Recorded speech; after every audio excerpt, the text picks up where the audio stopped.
একশো আয়া পড়ছে আবার বৃষ্টিটা।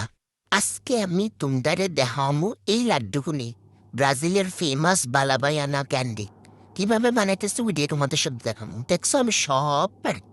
তো প্রথমে একটা নারকলের ভাইঙ্গা সেরা, তারপরে কুড়াইয়া নেবো ভালোভাবে, তারপরে এগুলিকে শুকাইয়া নেবো কড়াইয়ের মধ্যে ভালোভাবে শুকাইয়া সেরা। তারপর এখানে দেখছো মিল্ক মেটটা খুললে নিচ্ছি, আমার দাঁতটি ব্যাঙ্গা দিতেছে তা।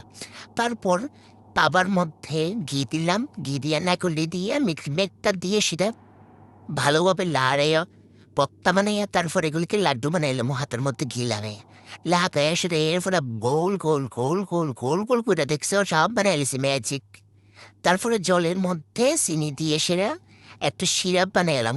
আমি একটু বেশি উজালাইছি, এগুলো একটু ফুরাই করে কিন্তু আমি একটু বেশি উজালাইছি আর কি, তোমরা ম্যানেজ করে লাইম। হ্যাঁ, তারপর রেডি হইয়া গেছে।